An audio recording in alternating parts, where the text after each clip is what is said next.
ولید اقبال صاحب، دوبارہ آپ کی طرف آؤں گا. اس کیس والے معاملات میں اگر بحث میں الجھ گئے تو معاملہ آگے چل جائے گا، لیکن آپ نے وہ فہرست کے اوپر اپڈیٹ کرنا ہے. کیا کوئی آپ کی جماعت فہرست سبمٹ کروا رہی ہے حکومتی مذاکراتی کمیٹی کو؟ جی، اس وقت تو واحد جو ہے آگے کا بڑھنے کا طریقہ وہ تو یہی ہے کہ جی پہلے کمیشنز بنانے کے اوپر جو ہے وہ حامی بھرے گورنمنٹ.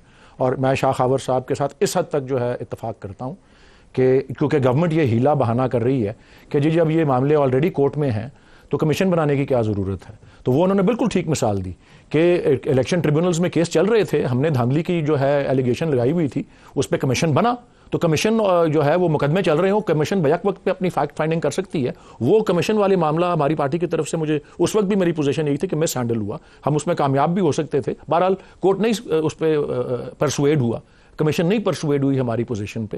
لیکن بہرحال اس وقت تو ہمارا واحد مطالبہ یہ ہے کہ یہ پہلی بات کہ یہ کمیشنز بنائیں، فہرستیں ہم دیں گے ضرور، اس پہ ہمیں کوئی وہ نہیں ہے. یہ نہیں ہے جی کہ ہر چیز اس نیگوشیٹنگ ٹیم کو ہی دینی ہے، جب ضرورت پڑے گی لسٹیں بھی ہم دیں گے. بہرحال ایک لسٹ جو ہے جو میں نے اب معلوم کیا ہے، یہ جو ہمیں جہاں تک اطلاع ہے، جن لوگوں کی اموات ہوئیں 26 نومبر میں اور جو لوگ انجر ہوئے، ان کی ایک لسٹ دی گئی ہے.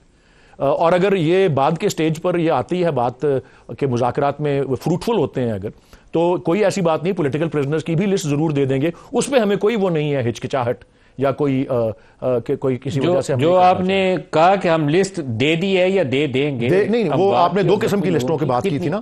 ایک ہے وہ جو پولیٹیکل پریزنرز، دوسری ہے وہ جو جن کی اموات ہوئیں 26 نومبر کو، 26 نومبر والے. جی میں نے جو تعداد ان کی اموات کتنی کی اور زخمی کتنے ہیں؟ جی جو میں نے معلوم کیا، میں نے ایگزیکٹلی یہی سوال پوچھا جی اس لسٹ میں کتنے افراد ہیں. اس میں مسنگ کیا تو ابھی لسٹ نہیں دی کیونکہ اس کا پتہ ہی نہیں ٹھیک طرح لگ رہا.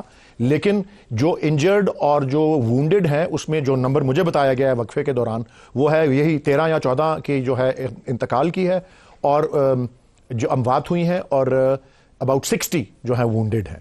یہ لسٹ جو ہے دی گئی ہے. بہرحال وہ ایک یہ ضمنی یا ثانوی بات ہے، اصل بات کمیشن بنانے کی ہے.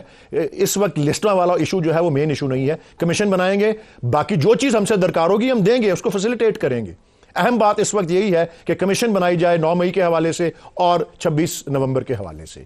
اور اچھا جی، یہ کیس جو ہے اس کی میں کیونکہ اب اس پہ بات آئی ہے جو کہ القادر ٹرسٹ یا 190 ملین پاؤنڈ، میں اس بات پہ جو ہے سلمان اکرم راجہ صاحب سے اتفاق کروں گا اور اس پہ اختلاف کروں گا شاہ خاور صاحب سے. اس کی وجہ یہ ہے کم از کم کہ میں نے خود، سلمان اکرم راجہ صاحب بھی اپنی پوزیشن رکھتے ہیں لیکن میں خود بھی وکالت کا جو ہے شعبے سے تعلق رکھتا ہوں. میں نے یہ 148 صفحے کافی ٹائم لگا کر پڑھے ہیں. میں نے 31 صفحے کی وہ ججمنٹ بھی پڑھی ہے جو کہ یو کے انگلینڈ اینڈ ویلز کا جو کورٹ آف اپیلز ہے اس نے کی ہے، وہ ویزا کینسلیشن والے معاملے میں، جس میں پورا جو ہے فہرست ہے، پوری ترتیب سے بتایا ہوا ہے کہ کس سیکوینس کے اندر ایونٹس ہوئے.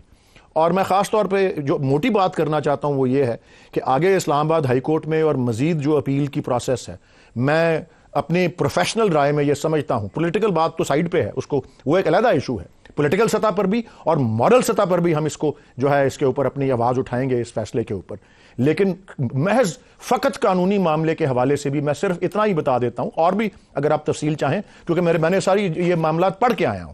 یہ جس طرح سائفر کیس کا ہوا ہے کہ سب سے اہم ڈاکیومنٹ جو ہے سائفر وہ پروڈیوس ہی نہیں ہوا کورٹ میں، جو یہ کیس کا سب سے اہم ڈاکیومنٹ ہے، بلکہ ایک پورا سیٹ آف ڈاکیومنٹس ہے. اور پیراگراف نمبر 56 جو ہے اکاؤنٹیبلٹی کورٹ کی ججمنٹ میں، اس میں بتایا ہوا ہے کہ سب سے اہم ڈاکیومنٹس جو ہیں وہ ریکارڈ پہ آئی ہی نہیں.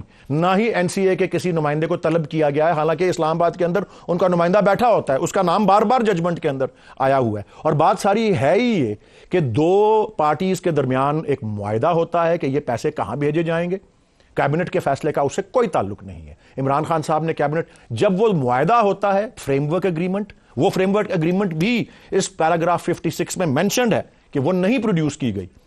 تو کیبنٹ نے صرف اتنا فیصلہ کیا کہ جی اس کو کانفیڈینشیل رکھا جائے گا، کیونکہ وہ دو پارٹیز میں جو اگریمنٹ ہوئی ہے کہ یہ فریزنگ آرڈر جو ہے، یہ منجمد جو کیے ہوئے 9 اکاؤنٹس، ان کے اوپر سے فریزنگ آرڈر ہم اٹھا دیں گے.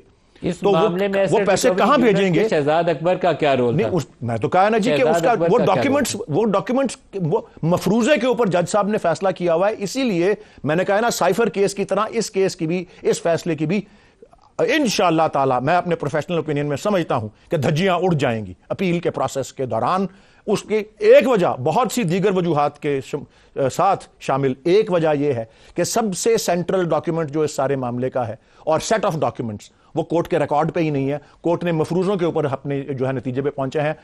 دو چیزیں کرپٹ پریکٹس کے لیے چاہیے کہ ایک کہ غلط کاری ہوئی ہے, کوئی ابیوز آف آفس کیا ہے, اپنے عہدے کا غلط یا ناجائز استعمال کیا ہے, وہ نہیں ہوا, اور دوسرا اس سے ذاتی گین ہوا, وہ بھی نہیں ہوا, کیونکہ ٹرسٹ کوئی گوشت ٹرسٹ نہیں ہے. ریاست پاکستان کو آئے تو وہ ملک ریاض کو ہی لٹا دیا, الزام تو یہی ہے. وہی تو وہ پیسے این سی اے نے جب فریزنگ آرڈر لفٹ کیا تو وہ پیسے حکومت پاکستان کو اس معاہدے کے تحت بھیجے گئے, اور جو حکومت پاکستان سے مطلب اس معاہدے کے اندر سپریم کورٹ کا اس اکاؤنٹ کا ذکر آتا ہے, جو انہوں نے اس کا سارا ذکر انگلینڈ اینڈ ویلز کی معاہدے کے اندر ریاست پاکستان, اسٹیٹ آف پاکستان کا تذکرہ ہے. جی نہیں سر, وہ کورٹ آرڈر سیپریٹ ہے, ایک آرڈر تھا وہ ریاست پاکستان مینشن کرتا ہے. جی کورٹ آرڈر نہیں, کورٹ آرڈر نے تو ملیر ڈیولپمنٹ اتھارٹی کا باقاعدہ نام اس کورٹ آرڈر کے اندر درج ہے کہ این سی اے نے اس پہ اگری کیا.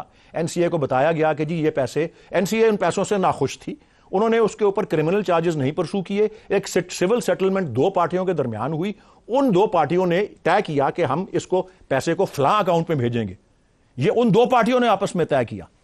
کیبنٹ نے صرف اتنا فیصلہ کیا, لیکن ملک ریاض کو دینے کا تو فیصلہ نہیں تھا نا. نہیں یہ تو فیصلہ نہیں تھا کہ ملک ریاض کو لٹا دیے جائیں گے. این سی اے میں کل کے بچے نہیں بیٹھے ہوئے, یا تو این سی اے کو بلاتے ہیں نا, این سی اے کو بلایا نہیں, این سی اے کی نہ کوئی دستاویز, لیکن یہاں کوئی وضاحت بھی نہیں ہے سر. یہ وہ گرے ایریا ہے جس کے اندر سے وہ پیسہ ادھر سے اٹھا کے ملک ریاض کو دے دیا گیا. 190 ملین پاؤنڈ کے اوپر یہ کہیں نہیں لکھا ہوا کہ ملک ریاض کو ہی لٹا دیا جائے, اسی کا ہی تو وہ ایسٹ فریزنگ آرڈر تھا. سن لینا جی, ایسٹ فریزنگ آرڈر آیا کس کے لیے تھا؟ ملک ریاض کے لیے. وہ پیسہ ایک معاہدے کے تحت دو پارٹیوں میں, جس میں پاکستان کی حکومت یا کابینہ پارٹی نہیں تھی, وہ احمد علی ریاض اور این سی اے اس کی پارٹیز تھیں, اس اگریمنٹ کے تحت نہیں کہا گیا کہ ملک ریاض کو ہی لٹا دیں. دیکھیں آپ این سی اے سے کیوں نہیں پوچھتے وہ صحیح ہے یا غلط ہے؟ یہ تو سوال این سی اے سے پوچھنے والا ہے نا. یہ این سی اے سے پوچھنے والا ہے کہ بھئی تم نے ان پیسوں پہ جانے کی اجازت کیوں دی. میں تو صرف یہ عرض کر رہا ہوں کہ اس پیسے ٹرانسفر سے ڈاکٹر طارق فضل صاحب, اس میں بات ہی ساری ہے, اس میں میری عرض سن لے, اس میں بات ہی ڈاکٹر طارق صاحب بتائیں کہ وہ طے شدہ پیسے, اور وہ سپریم کورٹ کی تحویل میں گئے, وہ سپریم کورٹ کی تحویل میں گئے وہ پیسے, یہ نہیں ہے کہ ایسے ہی پڑے ہوئے تھے کہیں.